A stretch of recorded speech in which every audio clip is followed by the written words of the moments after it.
Yeah, well, let's dig in. Hello, everybody. I'm David Cooks, and I tell you what, we know that paralysis can take on many forms. It can be physical, like mine. It can be do anything you put your mind to. And what we try to do is feature stories that go from difficult places to fulfilling purpose. What seems impossible can be done by you. Our guest today, his story of surviving a brain tumor, the death of a family member, and just recovering. They knock you down, but don't let it stop you. I think you will enjoy. I hope we can make it through this without crying.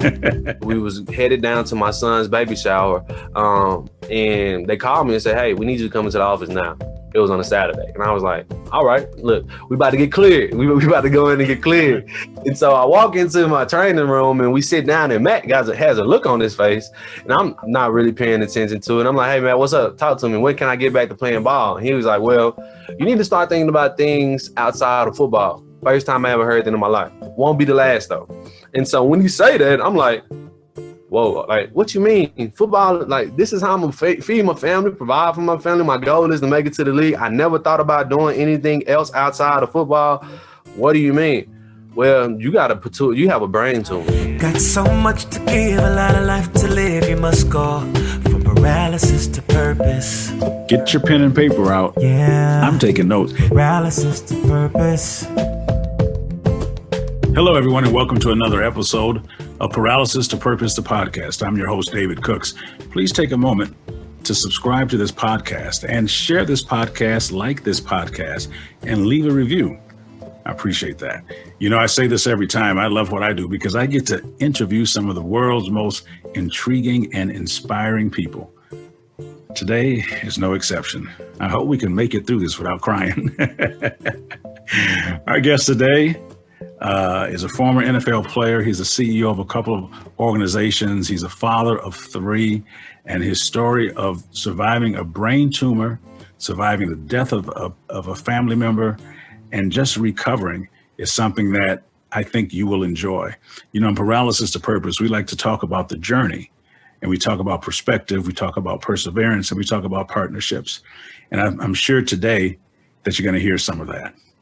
I'd like to welcome to the podcast, Charmeachealle, he goes by Mike Moore. Mike, welcome to the podcast. Man, thank you, Mr. Cooks, for having me. It's such an honor and a pleasure to be on here and sharing my story and my testimony so that we can help change lives. That's what God takes us through. We never know how God is going to use our lives. We say this small prayer every day: God, use me for your will. And you have to really sit back and understand when you're asking God to use him for his will, you have to understand he's going to take you through things that's going to better you in the process of bettering others. We live to serve others. So I'm excited to be here. One of the things that I say is that we don't get to necessarily choose our testimony, but we do get to choose how we respond to it. And if we respond properly, it will lead to serving others, and others will benefit from the things that we've been through. So, Mike, let's go back and talk about when you first fell in love with football and the relationship that you had with your father as it relates to encouraging you to play football. Man, I have to tell you, it really started when I was in the womb. My dad was playing football. He played football for Bachelor, missed the NFL by a stint, and so he was still chasing that dream, as so many athletes do. They didn't have arena football that I knew about back then, so he was doing semi-pro, played for a couple of teams, and was trying to really just still chase that dream after college. And so being able to be born during the time he was playing, I was immersed in it. As you know, when your family member is playing football as the head of the household, it engulfs the whole family. That's the reason why I haven't went into coaching now, just because I didn't want my family to be engulfed in football and not have a life of their own. So starting at 5 years old, I started playing contact football. My dad didn't put me in flag football. He was like, hey, if you're going to play football, you're going to play contact. So I started playing football for the Saints in South Dallas, Texas. And we went from there. My first practice, he put me at running back because my dad played running back, and his teammate was the head coach of the team. So they put me back there, and I got hit so hard. And that was just like, hey, welcome to contact football. Because he put me into practice with older players. He was like, hey, if you're able to take hits from these players, then you're going to be fine going against players of your own. And so being able to go through that and experience it and be able to feel what I felt, it was like, hey, this ain't that bad. I could take that. I think it's more so as it's more so the fear, the shock of it. As when we're parents, we tell our kids, hey, calm down, breathe, you fine. And that's what he was able to do for me. And so starting there, I loved it. Based on just our conversation so far, I'm assuming that education was very important to your family. Oh, and yeah. What was the role that education played, and why was it so important to your mom and dad? Well, education was a really big thing. My mom didn't go to college. She worked her way. She's been, 30 going on 30 years that she's been in banking. She serves in a high role in the banking field now. And so being able to she had my sister when she was 15. So having to get a job and to work in the banking and work from a teller to, first of all, working as a clerk, a male clerk, then working her way all up to managing a bank and being the VP of a bank. She's been able to go through those ranks. And so she was like, son, she always taught us, if you get an education, it's something that can never be taken away from you. My dad didn't graduate from college. He was 12 hours short from having his degree.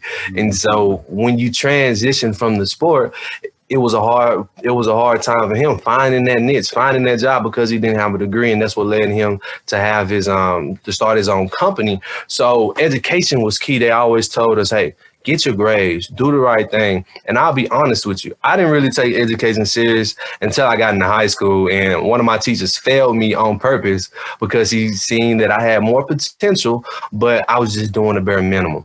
And she failed me 6 weeks for a week. I had to miss a game. And that's when it really stood out to me, man, if I really don't dive in and take care of my grades and my performance, this football dream, it's only going to be a dream. It can never transform into a reality. So I have to say, I really started taking my education seriously when at my sophomore year in high school, when she failed me. You get to high school, you begin to have some great success.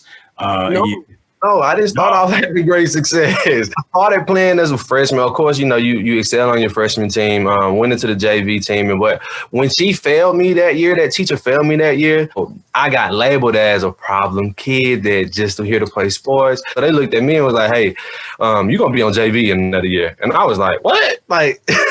And so I tell you, it's really what kicked in, what my parents taught me as a youngster, is that you fight, you don't fold, you don't run.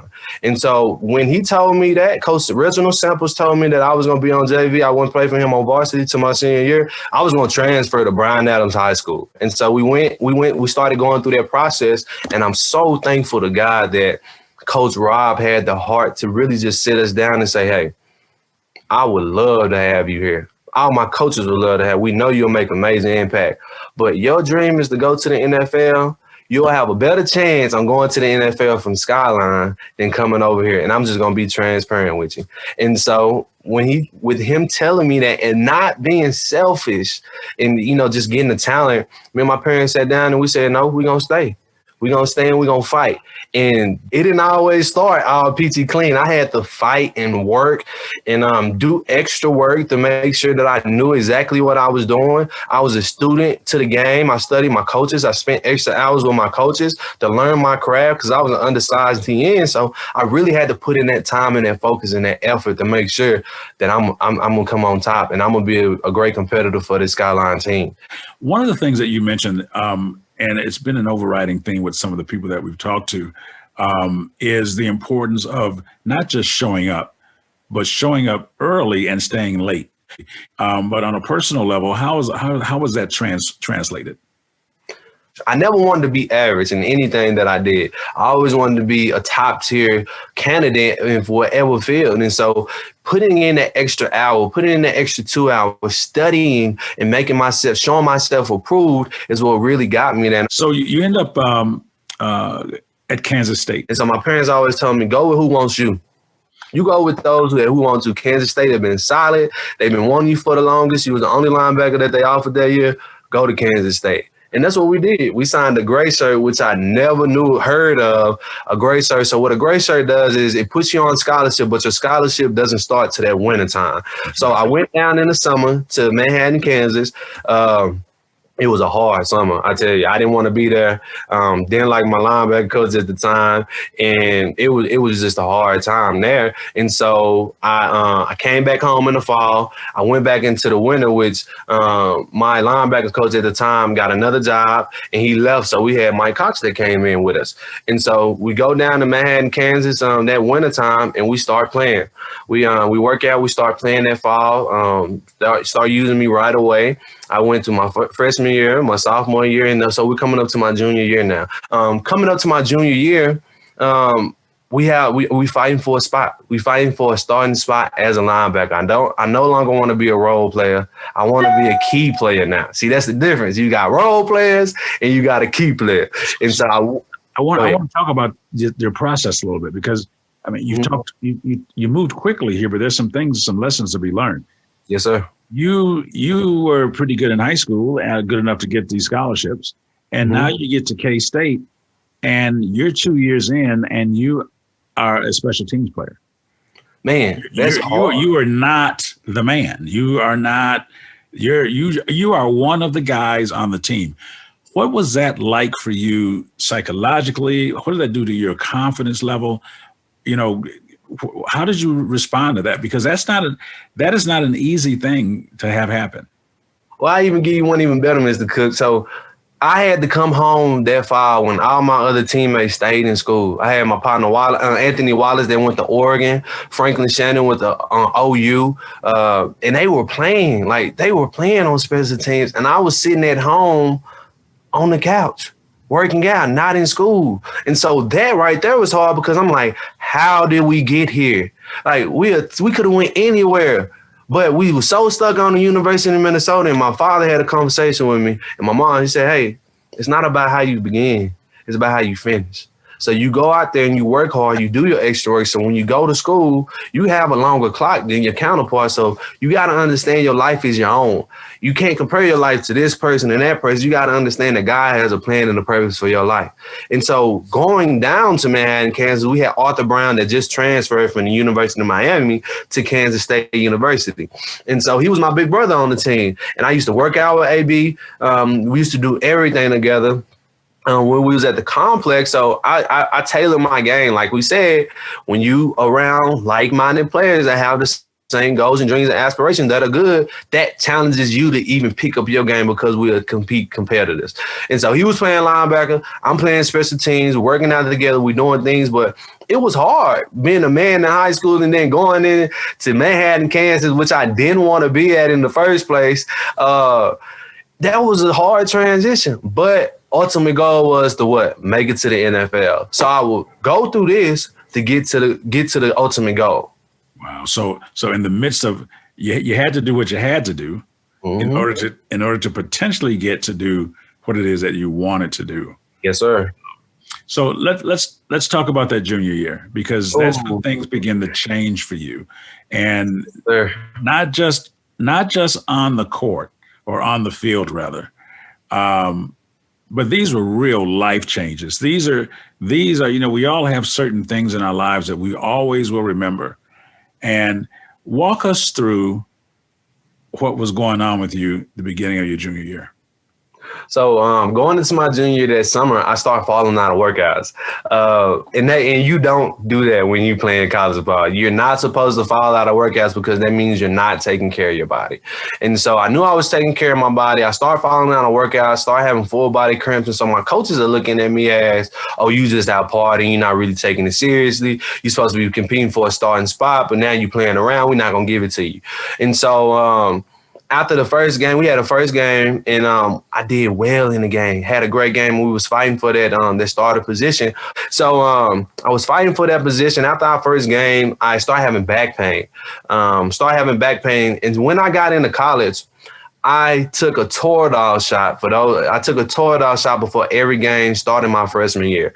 A Toradol shot basically numbs the pain so that you don't feel nothing that you go through on the field. And so from my freshman year to my sophomore year, every game I took a Toradol shot.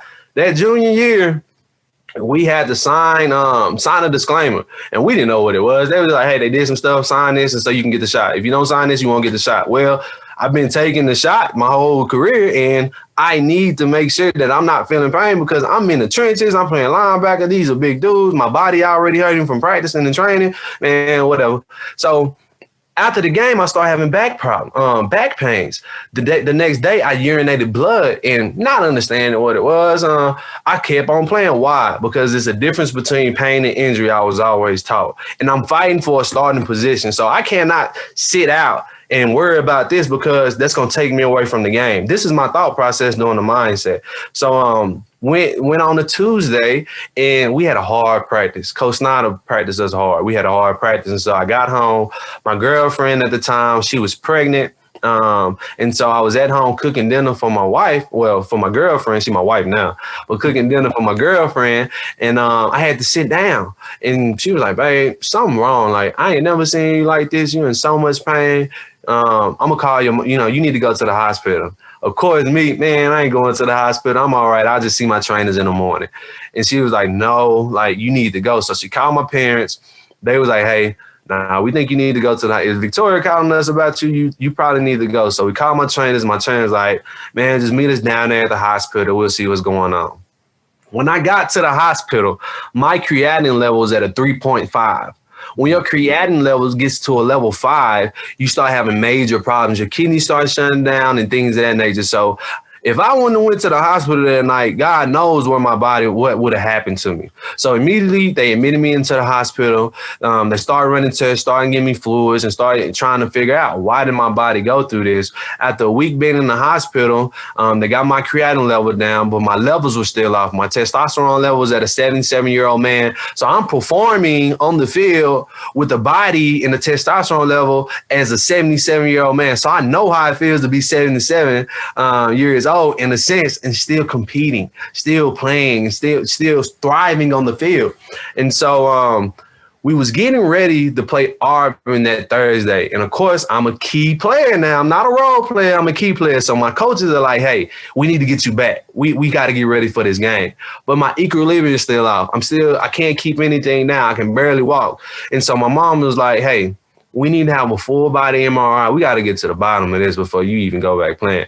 So we ordered a full body MRI and CAT scan and missed that game. And that's when they came back and told me, hey, never forget it. We was headed down to my son's baby shower. And they called me and said, hey, we need you to come into the office now.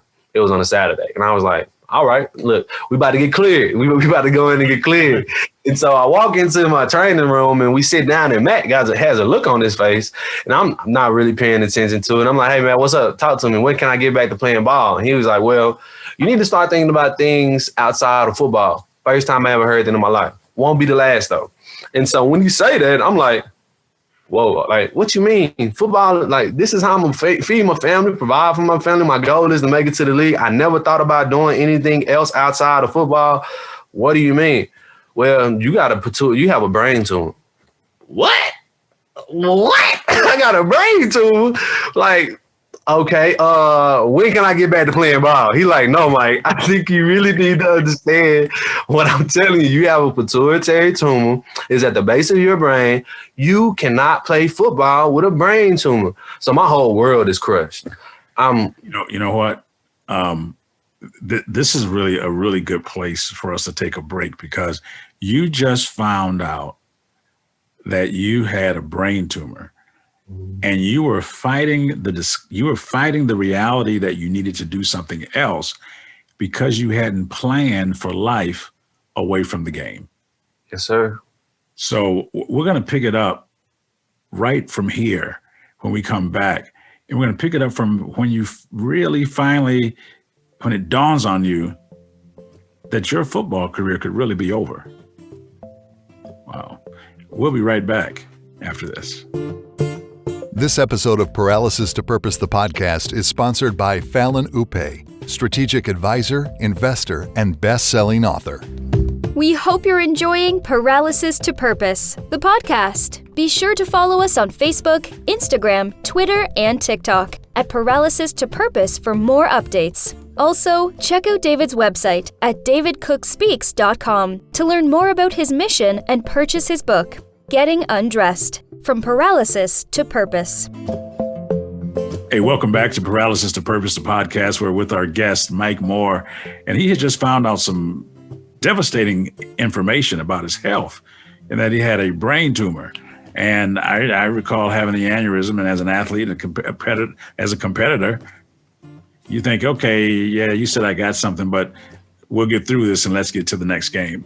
Mm-hmm. Mike, when did it dawn on you? I mean, what were the questions? What did you go through when they finally told you, no, I don't think you understand that you can't play football right now?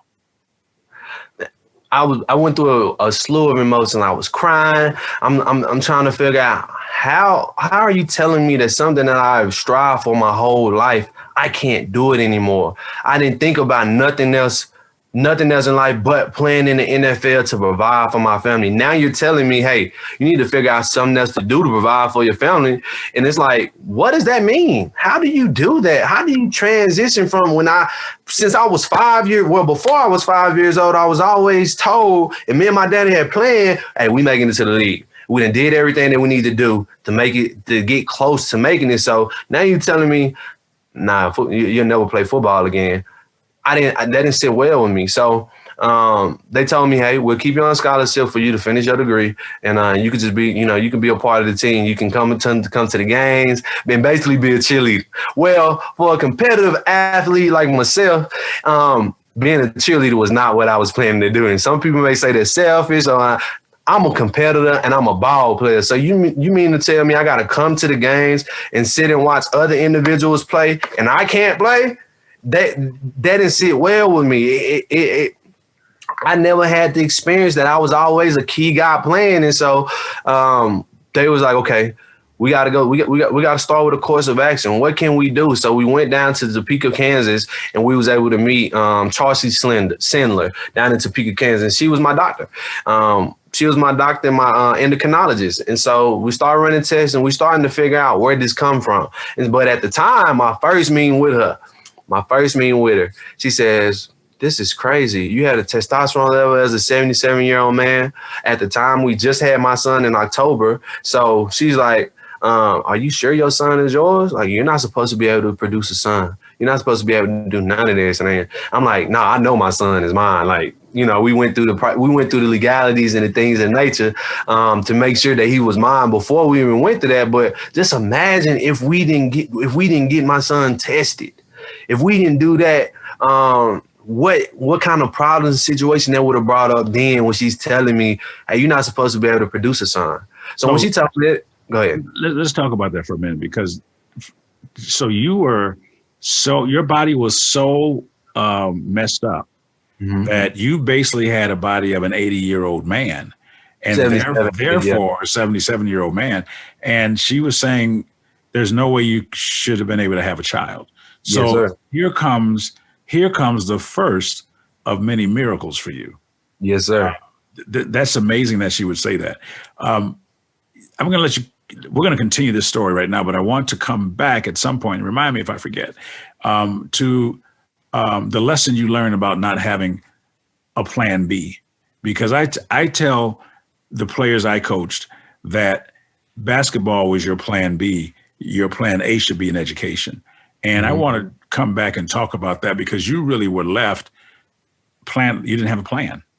You didn't know what you were going to do.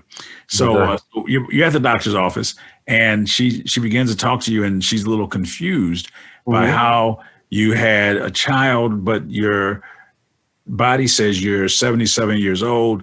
So there was some confusion there, but what happened next? So so I was like, hey, what do we do now? She's like, okay, I'm going to put you on some medicine.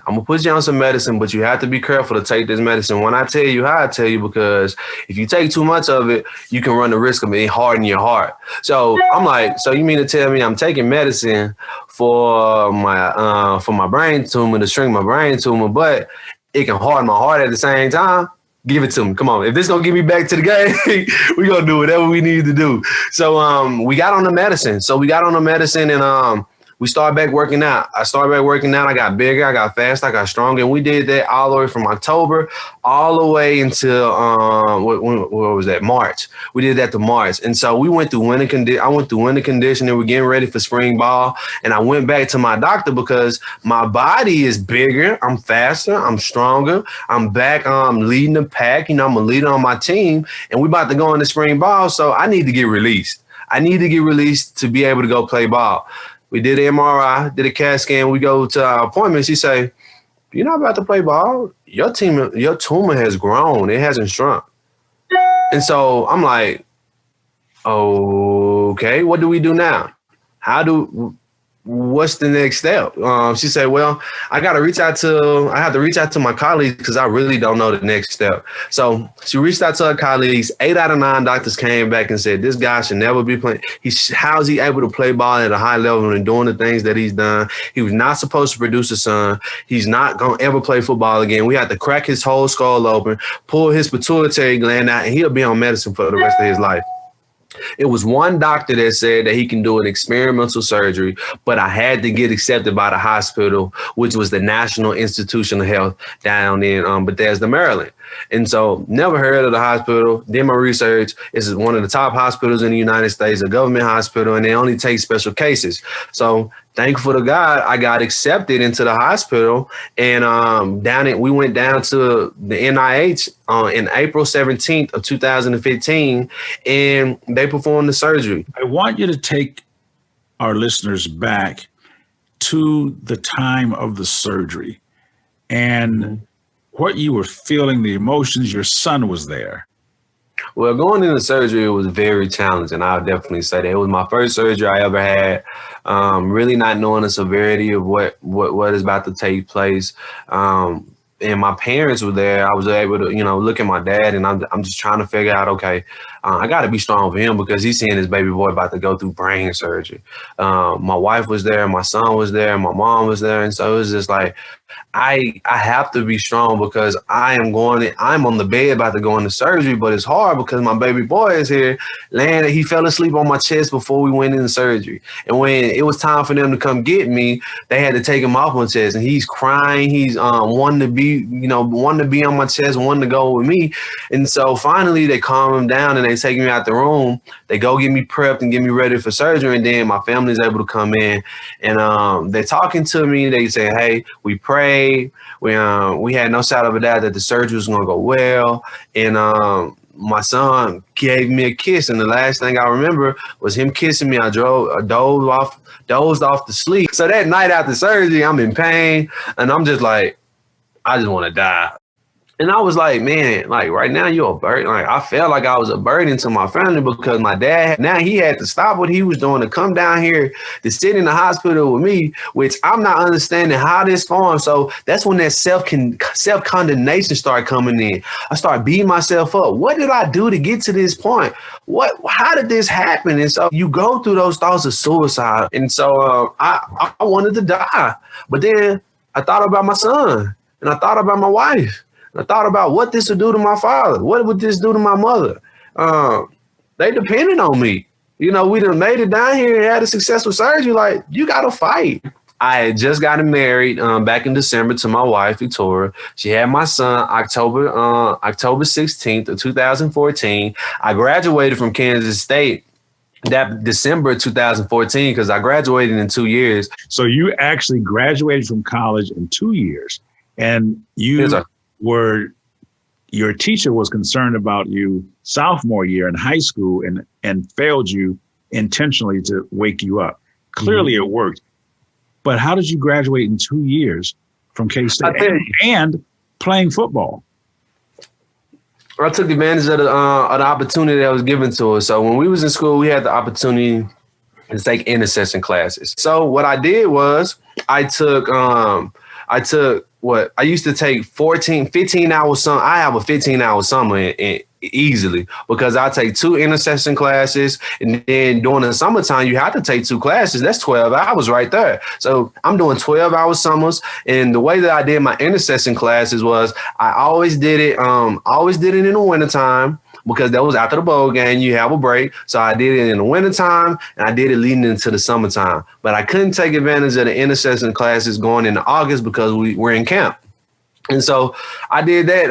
I would take 12-hour summers, 15-hour caseloads during the season, during the year. And that's easy because it's only 3 to 4 classes. I'm taking online classes. So those are easy. I can knock those out. So when we got there, we figured out that I had a brain tumor and we was putting my schedule together. She was like, hold on, Mike, you about to graduate. And I'm like, huh? I'm about to graduate. Okay, let's go with it. And so you were about to graduate. You had a tumor. You didn't even know about all that. No. And this is what's so interesting about your stories is that here's another thing that you're just doing what you do, not understanding it all, and you're gonna graduate. What was your degree in? My degree was in family studies and human services with an emphasis on marriage counseling. I always was interested and fascinated with what makes people do the things that they do. Why do they respond and react that way? And so I always been a family man, and my parents went through a stint to where they was on the verge of getting a divorce. And so I had a heart for marriage. I had a heart to try to help people stay together and what leads them to that. So that's why I had an emphasis on marriage counseling, because I wanted to be a marriage counselor. And playing football, if you graduated in enough time, which I learned, then Kansas State can pay for your master's degree. That's less money that you have to come out your pocket. So I graduated that 2014. When I went to Kansas State to talk to them about entering the master's program for marriage counseling, my head counselor said, Mike, you can't do that. I said, why not? Well, the hours and the time that you have to commit into that will take you away from football. You're here to play football. So they put me into a coaching master's program and not into marriage counseling. And so the semester that I had my brain tumor surgery, I finished my first semester of grad school, that same course, at the same time. And so we went through our grad school. We went down in April to have a brain surgery. I'm battling it through, recovering. So we had to take 6 weeks of recovery. They say you can't pick up anything over 5 pounds, which I just had a son, so I can't hold my son. And you cannot do nothing. You have to take it very light. Well, of course, I'm not really listening. I'm trying to do this, do that. And my dad, I'm a firm believer, God will talk to you through other people. My dad was on one of his properties because we did commercial properties, and he always used to talk about me. So he met a gentleman that wife had brain surgery, and she said, Mike, I know your son. I know your son is not really listening to the doctors, but let him know and understand he can't see his injury. It happened in the brain. So he really has to listen and do what the doctor said, because he can have a setback instead of it moving forward. So that day, my dad came home and told me, hey, I just met a lady that had brain surgery. She said, if you don't sit your butt down somewhere, you're going to be set back, and it's going to keep you away from football. And that's the words that he told me. He knew if he said it's going to keep me away from football, I'll listen, right? So we went through 6 weeks of recovery. We went back down to the NIH. They did my test. They did my blood work. My blood work was fine. My vision, they came back because the tumor was sitting on my optic nerve. So I had to start wearing glasses at the time. My levels were fine. My tumor was gone. There was no residue. I was clear to play football. I went back to Manhattan, Kansas in June, the 1st of June, June 3rd, when I went back to Manhattan, Kansas. And I started my process on getting my body back prepared to chase that dream and that goal. So when I went back to Kansas State University and I went out to our first workout, of course, I couldn't do the workout. My trainers were like, hey, we're just going to walk around. We're going to jog around the field, get your body working back in. And I couldn't even jog around the field. I could barely walk halfway, 50 yards, and had to sit down. And so they was like, look, we're going to start this real slow. I got with a special weight training coach, Coach Dawson, Chris Dawson and Honeycutt were my two strength and conditioning coaches that took me on as a special project because I couldn't work out with the rest of the team. So I had Chris Dawson, I had Coach Honeycutt, and I had Coach Meredith. Those are my 3 coaches that were assigned to me. They said, hey, we're going to take you through a special workout and get your body back prepared. So I went through a special workout all the way up to July. I started to get back working out even more. My body started coming back to me. My adrenaline is coming back. My body is functioning. I'm getting strong. I'm getting bigger. So then they put me in one station. Then, okay, you can do 2 stations now. Okay, now you can do 4 stations. Now you can do the whole workout. So by the end of July, I'm doing the whole workout and competing and performing. And this is just from having brain surgery in April. And so we get to the end of the summertime, and when you're going from summer workouts into fall camp, you gotta do a strength and conditioning test. It's a mandatory because this is the process and the tool that the coaches are able to evaluate how much work have you truly been putting into this summertime. And if you don't pass this strength and conditioning test, then you will not be playing. You're gonna have until you pass it. And so me coming off of brain surgery, I'm just knowing, hey, I'm coming off of brain surgery. I'm finally working back out all the way. Clearly, they're not going to have me doing strength and conditioning, doing my conditioning test. And so my strength and conditioning coach called me on the list and said, hey, you got to take it. And I'm baffled, like, hold on. I just made it back to working out. I haven't did no 300-yard shuttle prep work this whole summer. And you expect me to run this test? I went straight to my coaches. Hey, Coach Dawson tripping. What do we? He said, Mike, calm down. We need you to run this test so we can evaluate where you are. And so I said, okay. I went home for that little small break before camp, and I got to work. I started doing my shuttle work prep. I got back. I started running my miles. We got back to run our strength and conditioning test. I ran my strength and conditioning test in 45 seconds. It averaged out to 45 seconds, 2 seconds faster than what I was supposed to. And so I'm back. I'm back. You were more than back. It sounds like you were better. I was better. Yes, sir. Better than you were before the surgery. So perhaps, obviously if you had all that stuff going on in your body and you were still performing, now that it's gone, you should be better. Well, I understand this too. One of the things that I did learn, and my wife had got pregnant again the second time because my testosterone level, now that it was a 77-year-old man, it now reverted back to a 13-year-old child. And so now my testosterone is picking up. So that's how my body was able to recover at a high rate and a high speed. Plus, when I first got back down to Manhattan, Kansas, Mindy Hoffman sat me down. She said, Mike, I know you've been through a lot, but for your body to heal up the fastest way that you wanted to, you have to be positive. You have to have positive energy flowing into you. It's going to be hard, even when you don't want to be positive. Fake it. And when you fake it, that faking will turn into positivity. So make sure that you're always positive.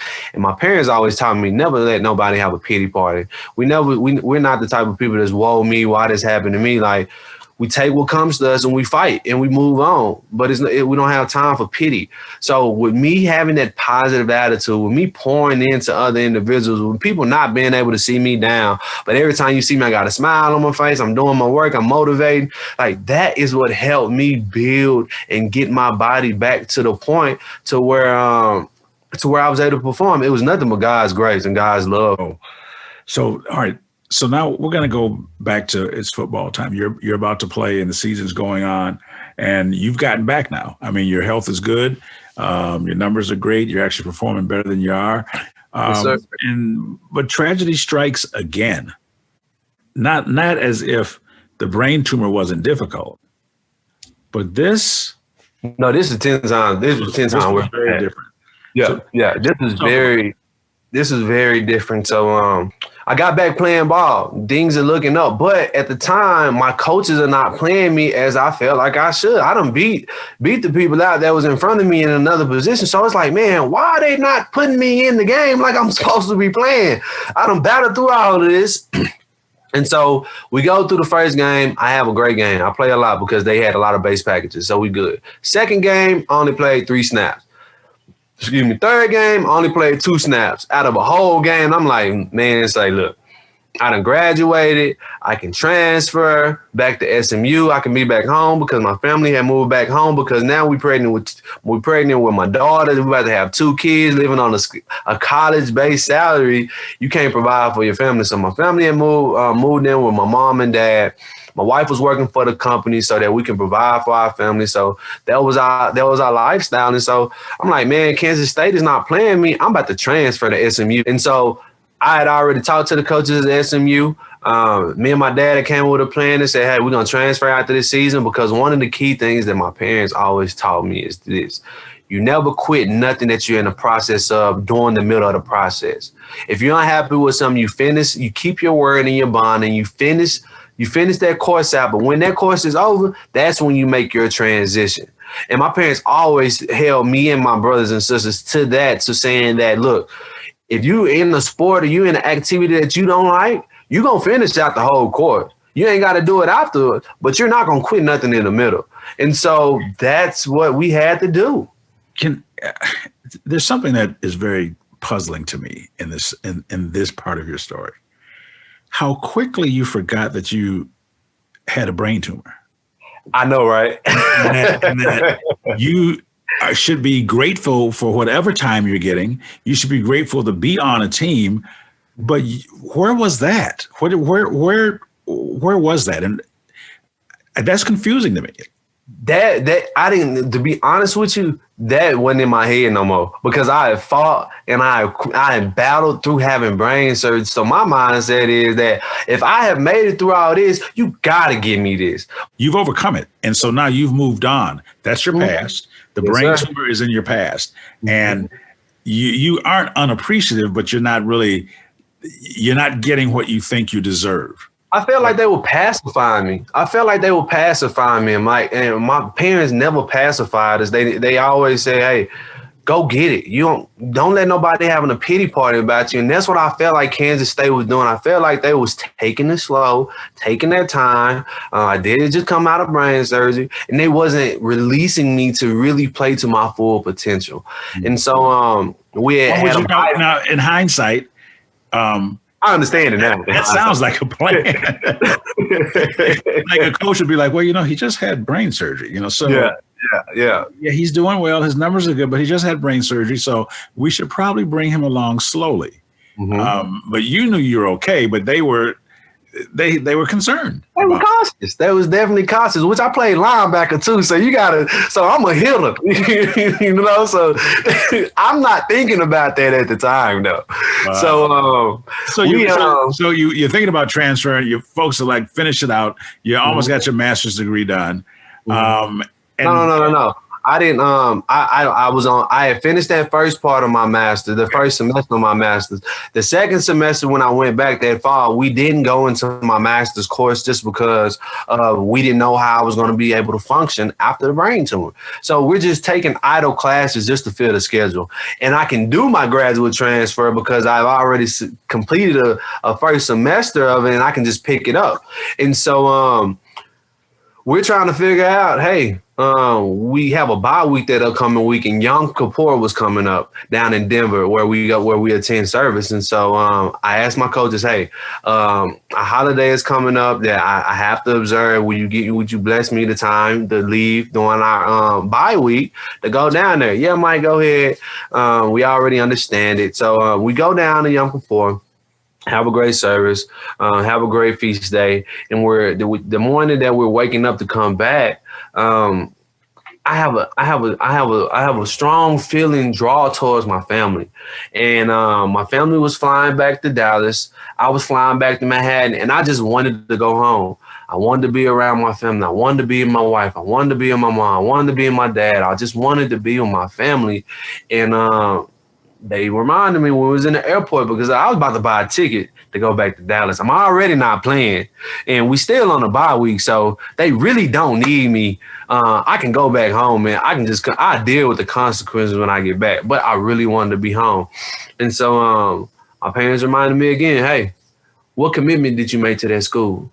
What commitment did you make to that team? And you told your coaches you're going to be back at this time on this day. So you're going to be back at this time and on this day. So I kissed my wife, and my dad was like, hey, I understand they're not paying you, but you're going to transfer. You already know what it is. So make the best out of it. It's me and you against the world. And I flew back. I flew back to Manhattan, Kansas. I got there. I called my dad. I said, hey, Dad. I landed. He was like, hey, go have a great weights, have a great practice, and fight. Continue to fight and continue to put great film out there. Don't give no bad film. Don't give nobody nothing bad to say about you. And so I I talked to my wife and made it back to Manhattan, Kansas, and I took a nap. I woke up and I went to weights, and I still had this strong draw to my family. And I was like, man, I miss my family. My coaches was talking to me, and my teammates came up to me, Mike, what's going on? Like, you're not as cheery, you're not as happy, you're not as perky. Like, and I'm just like, man, like, I really miss my family. Like, I miss my family. I want to be with my family right now. And so we finished up weights. And as I'm leaving out the facility, a good friend of mine, Jordan James, that came up. And Jordan not a football player. So for Jordan to be at the complex, there's no need for that. Deontay Burton, who plays for the Cowboys, and then came in the locker room and said, hey, Mike, you need to go see Jordan. So I go outside, Jordan's right there. Hey, Mike, you need to go see your coaches. So I'm like, all right. So I'm thinking, I get upstairs, my coach got a look on his face, Mike Cox, and I'm just thinking, okay, something happened. Something happened with my mom. Something happened with my wife, because my wife was pregnant. With the elevation changes, she was far along in her pregnancy. Something could happen to my wife. Or my mom she was diagnosed with thyroid Graves' disease back in 2006. And my mom got sick down in Yonkaport because we fasted during that time, and she wasn't feeling 100. So something had to happen. Something happened with my mom, but my dad there, so everything gonna be good. And so I'm calling my dad, no answer. I'm calling my mom, calling my wife. Nobody's answering. I called everybody, my grandmother, everybody. And so finally, my brother-in-law calls me back and say, hey, your dad had a heart attack. He's doing all right. They're working on him now. Just get home. And so I'm like, all right, cool. Like, that's easy. I can deal with that, because my grandfather had a heart attack back in 2006, and he was 70 years old and survived it. So I'm like, my dad's 45, 70. 45 really gonna come back, because 70 was able to make it through. So they hug, all my coaches are coming out hugging me when I leave. One of my coaches crying, and I'm just like, man, it's everything all right. He just had a heart attack. And so I remember one of my coaches said, sorry for your loss, but I really wasn't listening to that. And so I get on the plane. They buy me a ticket. I get on the plane, and I sit next to a woman that was just coming from Fort Riley from visiting her grandson. And we're talking. She just, she found out I just had brain surgery a couple months ago. And she's like, man, you're a walking testimony. She prayed for my father. And soon as I landed, I started getting text messages.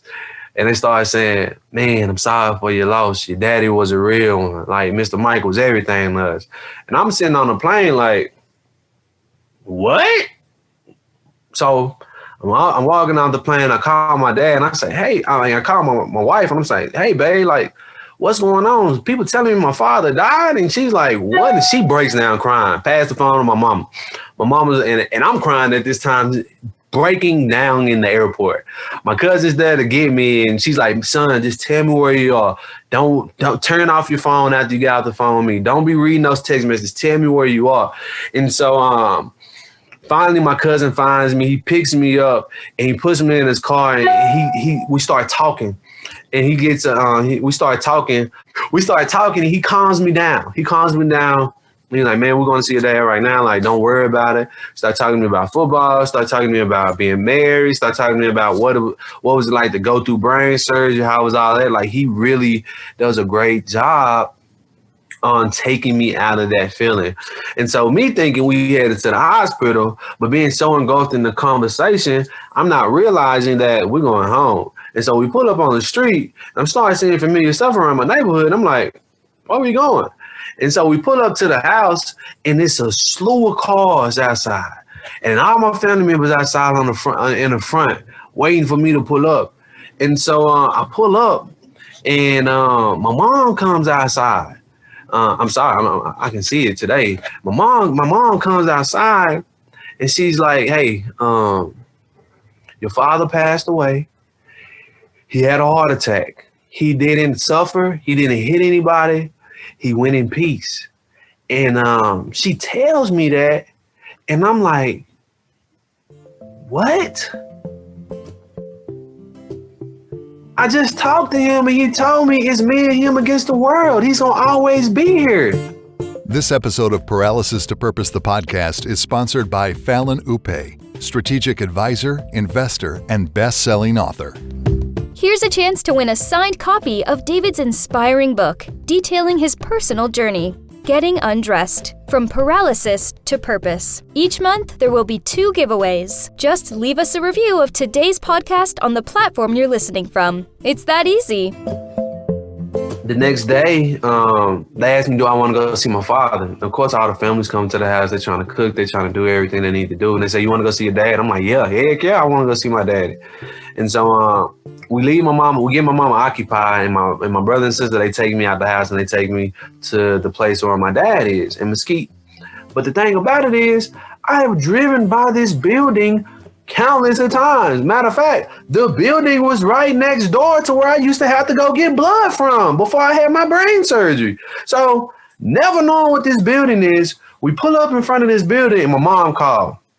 You bet not take him inside without me being there. So I wait for her to get there. We walk in, gentleman sitting at the desk, down there to the left, far in. I'm just like, damn, like, this is my daddy you talking about. Like, what?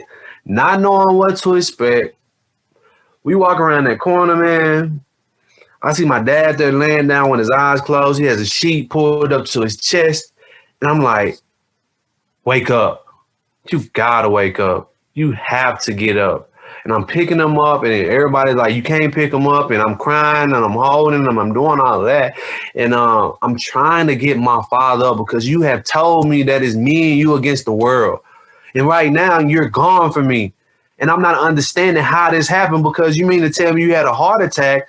My cousin that was with my dad at the time, he didn't know CPR. And the reason why my grandfather was able to make it through his heart attack is because my grandmother knew CPR and was able to give him CPR. I know CPR.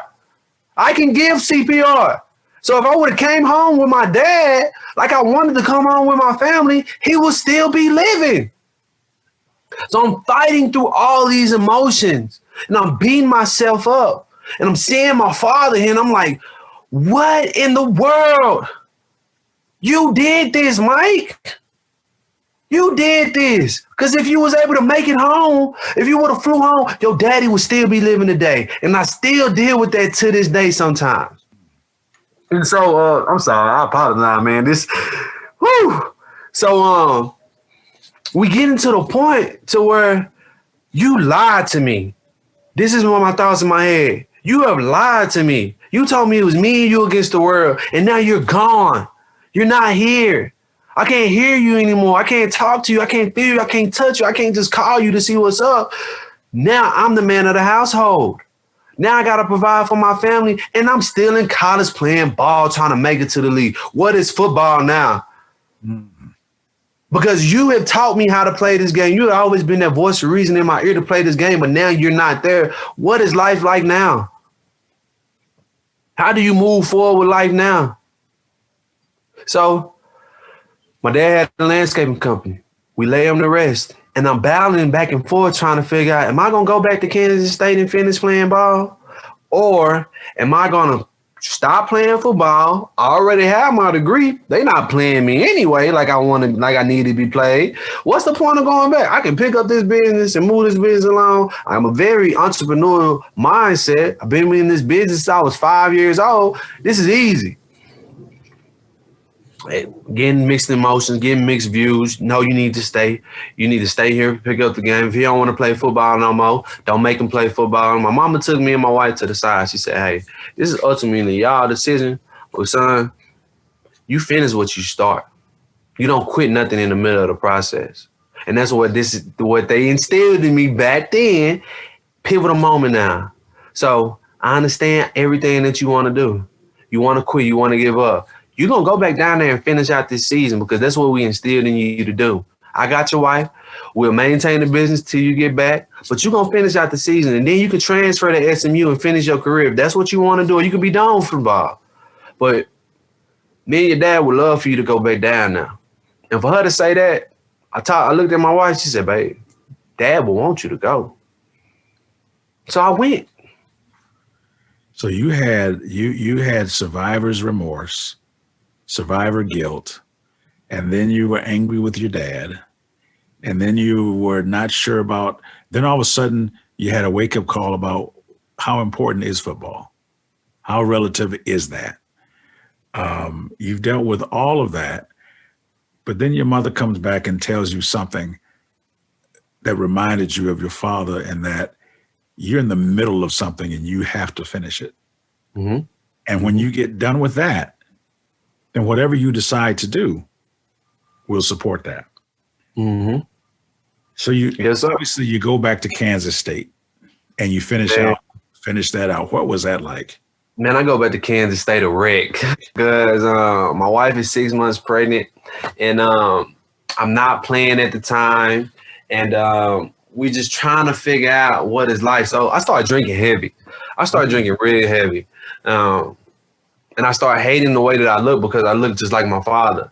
And so I started going through, but football was an avenue that I was always told, if you're feeling emotions, take it out on the field. Take your frustration and your anger out on the field. So I did that, and I was balling. I was playing my tail off. I was producing for my team, but I was hurting inside because I'm trying to max that pain. I'm not dealing with that trauma, but on the field, I'm balling. When did you finally get to the point where you were able to get away from the drinking and deal with the trauma that you had to deal with? That didn't really come. I didn't really deal with the death of my father until I got done with football completely.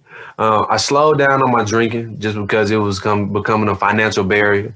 And I had 2 kids now and a wife, and I was still in college. And so we had a conversation, and me as a man, being a provider for my household, I knew I couldn't keep that up to be able to provide for my family.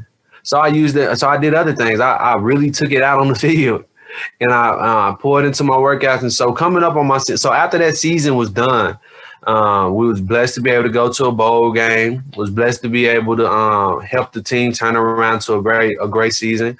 And my defensive coordinator, my linebacker coach, came to me and they was like, "Hey, Mike, we don't want you to go. Like, we don't want you to transfer. If you can give us one more year, the way that you ended this year, if you can give us one more year, you have a great shot of making it to the league." And so I'm like, okay, let me talk it over to with my wife. And so we stayed up there at Kansas State, and we had a good senior year. And so during that time, though, my wife is still down in Dallas. She'll come up back and forth. I'm up there in Manhattan, Kansas. We're really not communicating well because I'm isolating myself from her. When they're up there, I'm a great father, I'm a great husband.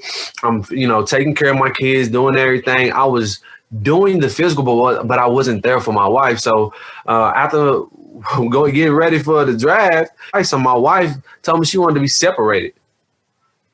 While I'm getting ready for the draft, she told me I want to be separated. So I took that as, we're going to get a divorce. So I went through a divorce while I'm getting ready for my pro day, while I'm getting ready to go into the NFL. So I'm battling with my mind. I'm battling through, I'm getting divorced from my family, and I still got to make it here. My father is not here to deal with me. So I'm really putting everything I have into football. I'm taking all my frustrations out into football. My divorce was finalized 3 days before the draft. And so we go into the draft process. I'm getting calls on draft day. Not getting my name called, though. They're telling me, hey, you on our board. We're going to do this. We're going to do that. Just stay ready. Draft is over. Phone start ringing automatically. My agent called me and said, hey, you got 4 teams that want you. Where you want to go? So we go through that process of trying to figure out what would be the best situation and the avenue to go in. So at the time, the Chargers had a better fit of me making the team at linebacker than these other teams. And so, hey, let's go with the Chargers. And so we went down to San Diego. First check I ever got from the Chargers, I cried for an hour. Cried for hours. I called my mom and I'm like, this is like, we here, but he's not here. This is everything that we wanted to do. And I'm here, but he's not here. I'm here, and my wife is not here. My kids are not here. I gained the world, but I lost my soul. What do you do? How do you live through this? Everything that we sacrifice for, we have this, but we don't have nothing attached to us that we wanted. There's something about not having others to share your success with. It's not success. It's not success. Let me say it this way. There's something about it. Success is not success if you don't have someone to share it with. Yes, Here sir. you are. You have gotten to the NFL. It was the goal you had all along, and now your life outside of it is gone and destroyed. Mm-hmm. You're in an upheaval. Mm-hmm. How did you, because you're married now. I'm divorced now. Oh, yeah, I'm back married. Yeah, I'm back married. You're back married now. And Yeah. how did you reconcile the loss of your father in this? Because that's still a big part of, you're still mourning. Mm-hmm. You're still grieving. And now you've lost your family, your immediate, your wife and your children. Mm-hmm. How did you reconcile that? What did you do next? It's got to be like painful to be in that spot. What did you do next? You drank in college, you started drinking and doing crazy stuff. What did you do now? So I had to have back surgery before the league started, before the season started. So wait a minute. So we're going back to the shots. Come on. Wow. So we're back to getting shots freshman and sophomore year just in order for you to be able to participate. Mm-hmm. And so whatever that problem was, and you had to sign some pieces of paper to keep getting that shot. So now you've got to get back surgery. So I started having problems again, right? We was in a joint practice with the Rams, and I messed up my hip flexor. But I'm an undrafted priority free agent now, and you have to make this 53-man squad. So it's the difference between pain and injury. You trying to make a 53-man squad, they don't give a dang about you being hurt or you having pain. So my trainers wrapped me up. I did rehab, and I kept on moving forward. And so we was coming up on the second joint practice with the Rams at their facility. And that morning I woke up, my back was so tight. I went down, got a massage. My trainers sent me to the chiropractor. The chiropractor worked on me, 3 times that day. And they was like, all right, you ready to go? First play I get out there, I collapse to the ground. We go get an MRI. I have a blown L4, L5, S1, and I have dismounted sinocytic nerve. So I'm in so much pain right now, so excruciating pain. I can't sleep. I can't lay down. I'm in so much pain. I have to walk with a walker. So my doctor sat down with me and my mom and was like, hey, if this was my son, he would definitely have back surgery. I know you want to play this year. I know your story. I know what you've been through, but you really need to get back surgery so you won't damage your body for the rest of your life. So we had back surgery. I started back on that process of getting my body back together. I had to learn how to walk better. I had to learn how to rerun. I had to get stronger doing my rehab. But at the time, I'm missing my wife and my kids. I'm in California by myself.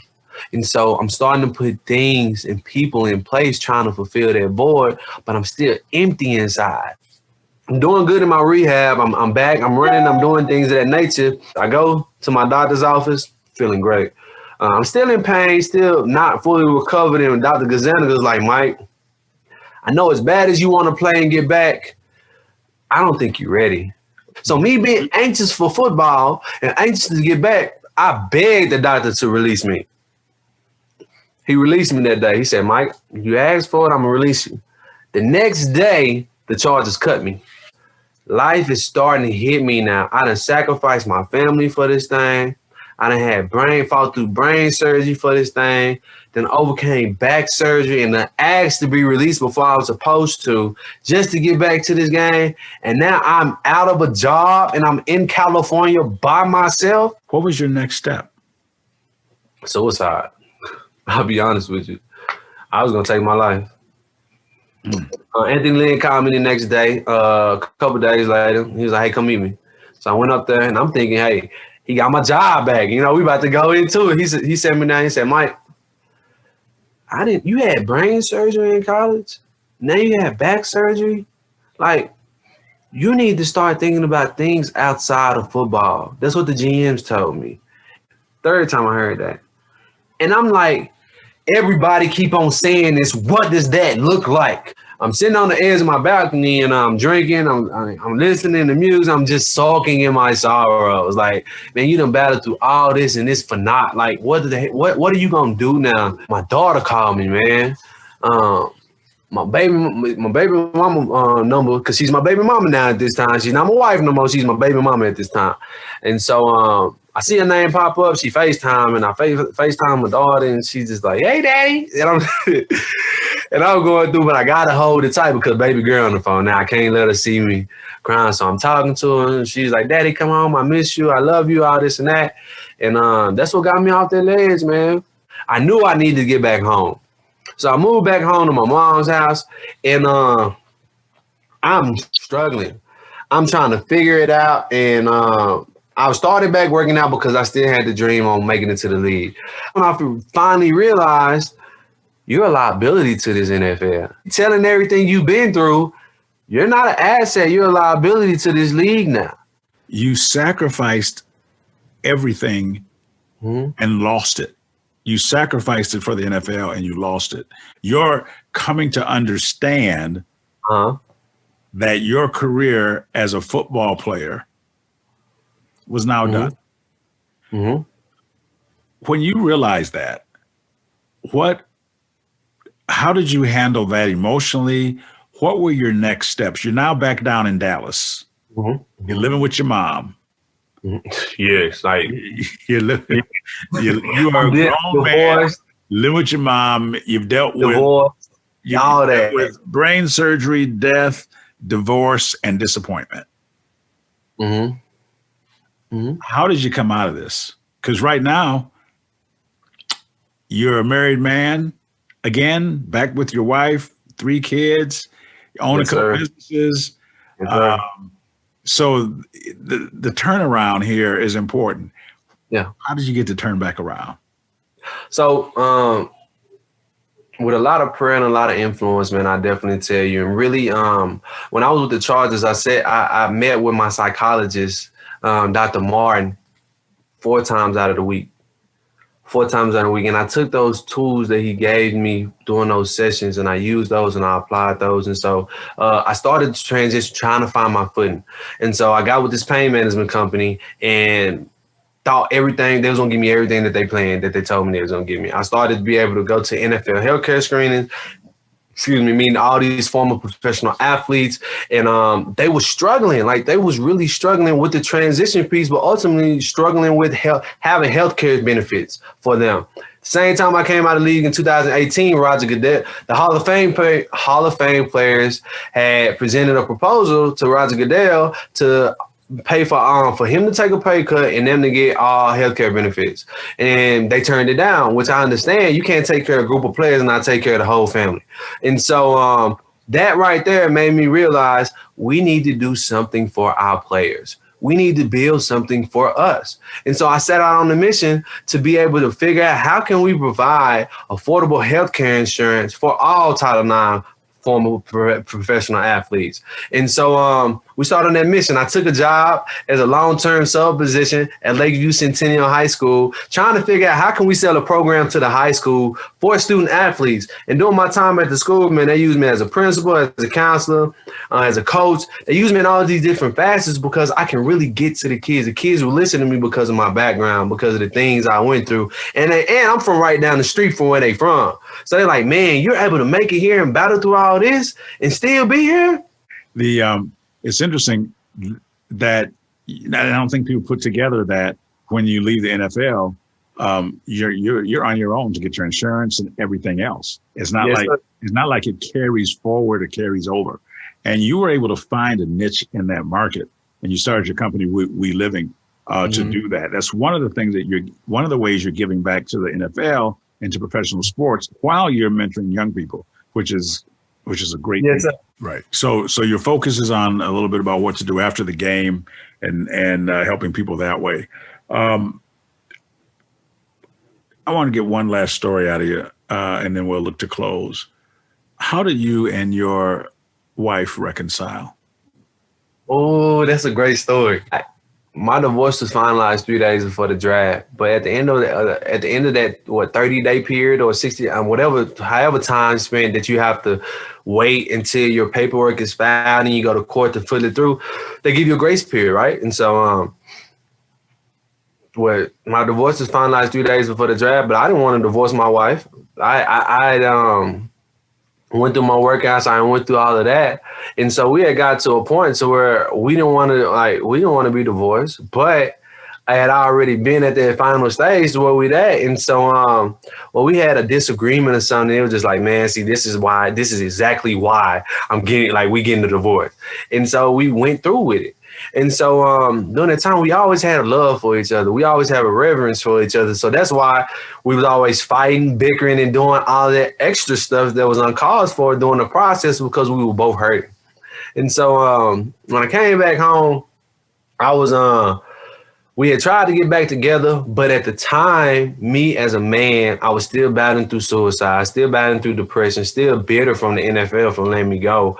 And I done battled through all this, still dealing with that. And so, and still trying to find a job, still trying to be able to provide for my family. And so still battling through with that, me and her getting into it about all that kind of stuff. So it was just like, man, forget it. We just not meant for each other. And so it was nothing but God that got us to the point to where it was like, I had been in a couple different relationships, and I had always came to the conclusion that I'm settling.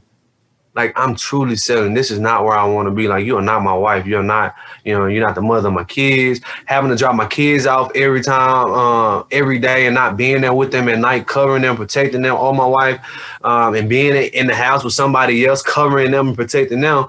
It was just like, this is not what I'm supposed to be doing. And I met so many older men that pride was in the way to where they just settled in life instead of going back and apologizing for what they did and fixing their wrongdoing, because in a divorce, it's both parts. And so being able to really understand and knowing that, hey, you never settled in your life, so why settle now in a relationship?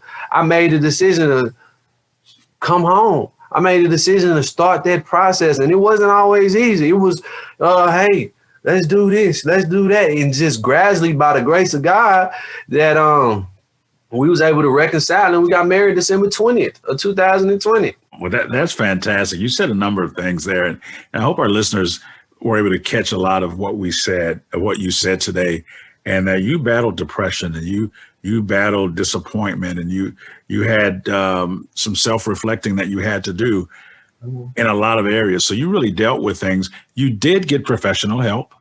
And I think that sometimes people think, going to a psychiatrist or seeing someone, means that you're weak, and that's not what it means at all. And so you took those steps. And then the final thing with your wife, you knew that you were settling. Mm-hmm. And that's a powerful statement. That you decided you weren't just going to settle because this wasn't the best. Mm-hmm. What was the best was the mother of your children, and to get that relationship back. And you apologized for for the things that you did wrong, and held yourself accountable. And I think that's fabulous. I mean, through all the ups and downs and all the craziness, you've recovered what was lost with your family. And I think that's really an important message. How are you dealing with the loss of your father now? You've gotten your family situation back together, and you're working on that. How are you still dealing with the loss of your dad?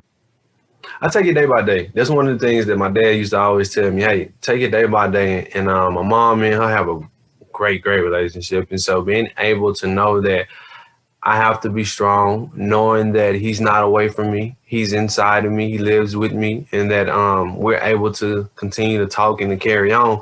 He's absent in the physical, but he's still here in the spiritual. And is it comfortable? No, it's not comfortable. Do I wish I can call him and talk to him? Yes. But understand that, hey, if I sit here and talk about my daddy being gone, ain't nothing in life gonna be done. But I can make him proud.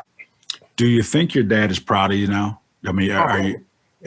What's that like? It's everything. We focus in our podcast on three things: perspective, perseverance, and partnerships. I'm going to ask you each of those things. What comes to mind when you hear the word perspective? Perspective is how an individual sees things.